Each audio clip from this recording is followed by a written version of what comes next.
দে রে রে না।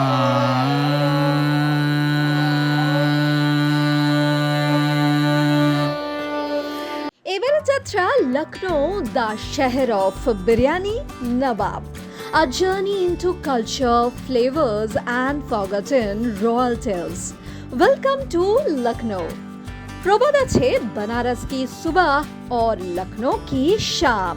এসব ভাবতে ভাবতে প্রথমবারের জন্য জীবনে বন্দে ভারত চেপে বেরিয়ে পড়লাম. ট্রেনে চড়ে অযোধ্যা থেকে লখনৌ পৌঁছানোর অভিজ্ঞতা 2 ঘন্টাও লাগলো না পৌঁছতে. একেই বলে নতুন ভারত. মাত্র 4টে হল্ট, সঙ্গে technology. 1 hour 55 minutes. That's it. এইটুকু সময়ের জার্নিতে প্রচন্ড বৃষ্টি পেরিয়ে ট্রেনে উঠে সমস্ত নিয়ম কানুন টেকনোলজি বুঝে এলো প্রচুর খাবার. লাঞ্চ সারতে সারতে শুট করতে করতেই পৌঁছে গেলাম Lucknow. Finally, my destination has come. This is the Lucknow Junction, and I have reached with this beautiful Vande Bharat experience. সাংবাদিকতার ফাঁকে আমার পিপাসু মন ঘুরু ঘুরু করে ওঠে. বাকেট লিস্টে উত্তরপ্রদেশ তো ছিলই. এত বুলডোজার বাবা যোগী আদিত্যনাথের গল্প হয় নিউজ রুমে, আর তার রাজ্যে একবার ঘুরে না এলে মনের পিপাসা মিটবে কি করে? আগে থেকেই হোটেল বুক করা ছিল, কিন্তু নেমে দেখলাম অযোধ্যার মতোই লখনৌতে তুমুল বৃষ্টি. তাই গাড়ি বুক করতে গিয়ে পড়লাম বেশ ঝামেলায়. ভ্রমণ শুধু গন্তব্য নয়, অভিজ্ঞতার গল্প. আর এই গল্পই আমাদের জীবনের ডায়েরি. জানেন, কলকাতা ও লখনৌয়ের একটা গভীর যোগ রয়েছে. লখনৌয়ের শেষ নবাব ওয়াজেদ আলী শাহ, যিনি ছিলেন ভীষণ ভোজন বিলাসী. সন্ধে হলেই মেহফিল বসতো, কিন্তু সেটাই হলো কাল. নাচ গান বন্ধ করতে ইংরেজরা তাকে সিংহাসনচ্যুত করে আর নির্বাসনে তাকে পাঠানো হলো কলকাতায় ফোর্ট উইলিয়াম দুর্গে. সেখানে বসেই তার বিচার. আর তারপর কলকাতার মেটিয়া বুরুজে এসে তিনি তার জীবনের শেষ 30টা বছর কাটান, যা পরবর্তীতে মিনি লখনৌ নামে পরিচিত হয়. When the Nawab left Lucknow, he brought an entire culture with him to my city, Kolkata.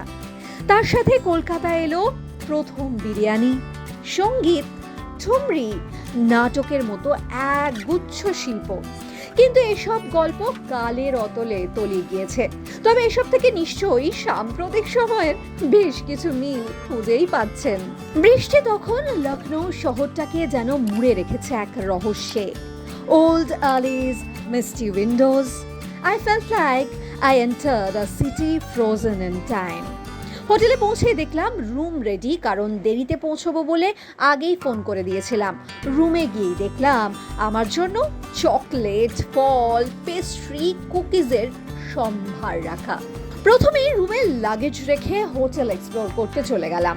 Pose দিয়ে কিছু ছবিও তুলে নিলাম. তারপরে প্ল্যান বাইরের. Evening plans, full on party mode, midnight fireworks, music in the air, safe streets. Who said Lucknow sleeps early? আজকের menu, night life, music and amazing food.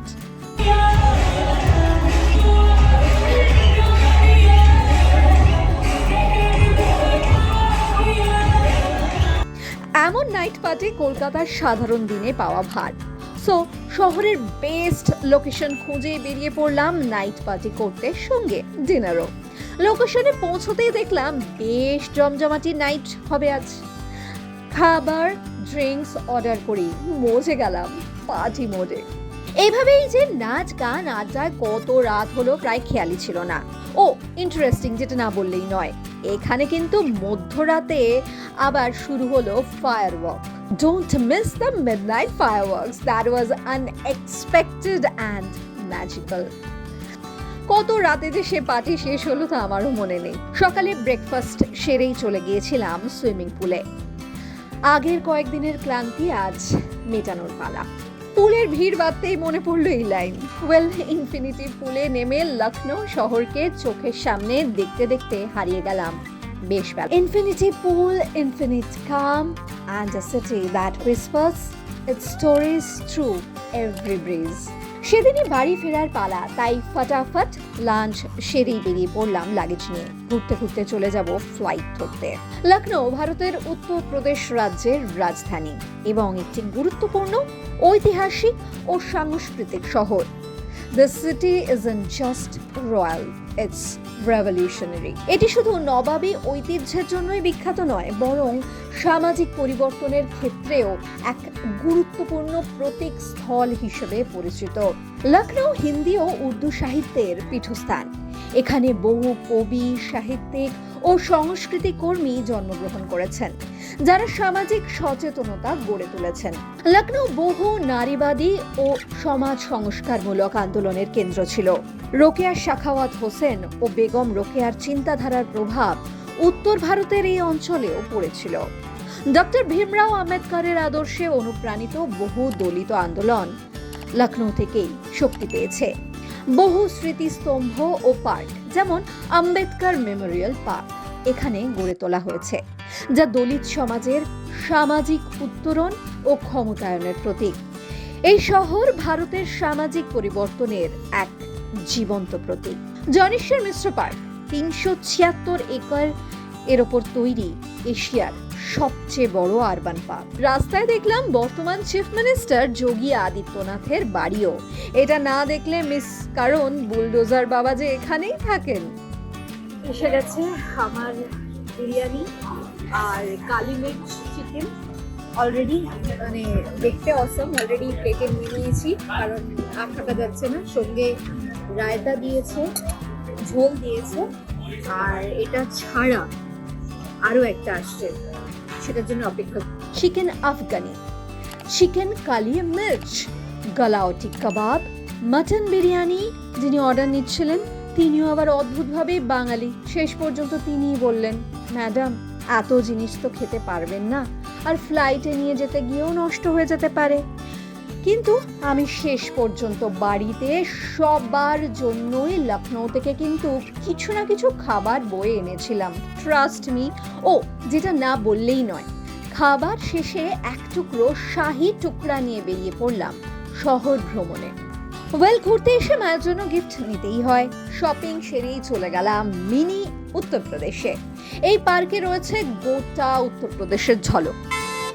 ইউপিতে লখনৌতে আসলে নাকি বেশ কিছু সুন্দর সুন্দর পার্ক রয়েছে, সুতরাং ইউপিতে আসলে নাকি এই দর্শন পার্ক না দেখলে নাকি কিছুই দর্শন হবে না। 100 টাকা দিয়ে টিকিট কাটলে কখন যে গোটা একটা বিকেল চলে যাবে কেউ জানে না। উত্তরপ্রদেশের গোরক্ষনাথ মন্দির গোরখপুরেই রয়েছে। যারা স্পিরিচুয়াল ব্লেসিংস, যোগ সাধনা করতে চায়, করে জীবন দর্শন জানতে চায়, তাদের জন্য তৈরি করা হয়েছিল এই মন্দির। রীতিমতো ছোট করে তাজমহলের প্রতিকৃতি তৈরি করা হয়েছে। মানে ইনফ্যাক্ট যে রাস্তা, যেটাকে বলে আম দরবার, যে দরবার দিয়ে হেঁটে যেতে হয় তাজমহলের ভিতরে, সেই দরবারও তৈরি করে রাখা হয়েছে। দেশের ও উত্তরপ্রদেশের নানা ইতিহাসের গুরুত্বপূর্ণ রেপ্লিকা রয়েছে এখানে। গোটা পার্কই এক কোথায় উত্তরপ্রদেশের দর্শন হয়ে গেল। এরপর পালা এয়ারপোর্টে এটানোর, কারণ এবার ফিরতে হবে যে। লখনৌ এয়ারপোর্ট দেখে কিন্তু মনে হচ্ছিল যেন কোনো বিদেশে চলে এসেছি। Well, do you know, Kathak was invented in Uttar Pradesh? Well, I came to know while I was traveling in this airport. Well, goodbyes are harder when a city steals your heart. Lucknow, I'll be back. Flight Lucknow বিমানবন্দর ছেড়ে কলকাতার উদ্দেশ্যে রওনা দিতেই মনটা কেমন কেমন করছিল। বুকে যেন কোথাও একটা জমাট বাঁধা কষ্ট। এই তো এলাম ঘুরতে, দেখতে দেখতে ছুটি শেষ, আবার ফিরতে হবে খবরের কাজে। They say travel isn't just about places, it's about stories, and this one I'll carry forever.